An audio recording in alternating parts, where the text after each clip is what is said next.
Hello everyone, and welcome to Biopedia. As we've already discussed allopatric speciation as part of our discussion of the Great Wall of China last time, this week we're going to talk about sympatric speciation. A clue in what this actually is comes from the Greek meaning of the word sympatric, which is same country. Think patriotic for the second half, for example. As this might suggest, sympatric speciation occurs where there isn't actually a physical barrier between the two populations which are about to become different species. How can this happen? Well, there are several mechanisms, but the one that I'm going to discuss first is species exploiting different resources in the same area. A famous example of this is the apple maggot in North America. 200 years ago, the species exclusively laid its eggs on apples, as the name might imply. However, there is now a subpopulation which uses hawthorn instead. This results in two subpopulations exploiting different resources, in this case where they choose to lay their eggs. This means that there is less gene transfer between the two groups. These two populations haven't yet become separate species, but some think that they are now progressing down the path towards permanent separation. The second way that sympatric speciation can happen is through polyploidy.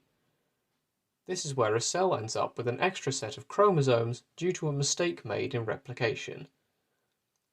This would mean that, even though the original population and the now polyploid population might be in the same location, they cannot reproduce to create fertile offspring anymore, because the chromosomes don't pair up properly during fertilization.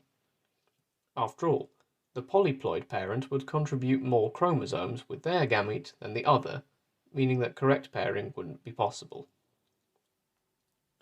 Finally, there's sexual selection. For an example of this, we need to head over to Lake Victoria in Eastern Africa. This lake is populated by about 600 species of cichlid fish, more than twice the number of freshwater fish that we know of in Europe. It is estimated that these species have only recently evolved, within the last 100,000 years or so. One hypothesis for this divergence is that the original populations adapted to various diets, as per the first mechanism we discussed.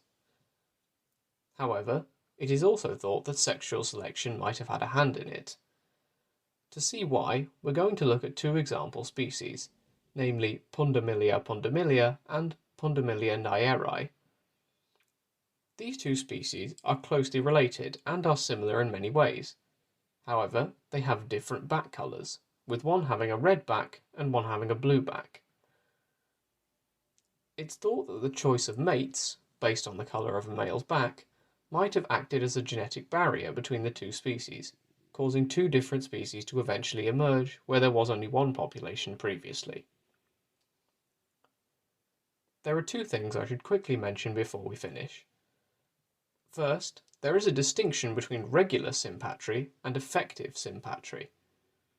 Effective sympatry involves two populations being separated, but gametes or particular life stages are able to disperse more widely.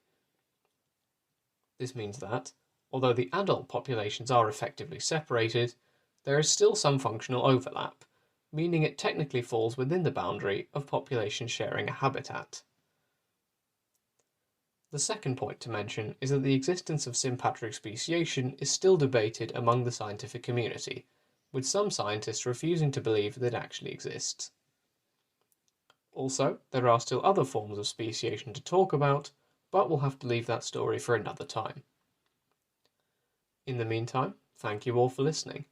Feel free to get in touch with the show at biopediapodcast@gmail.com for any questions, comments, or topic suggestions for future episodes.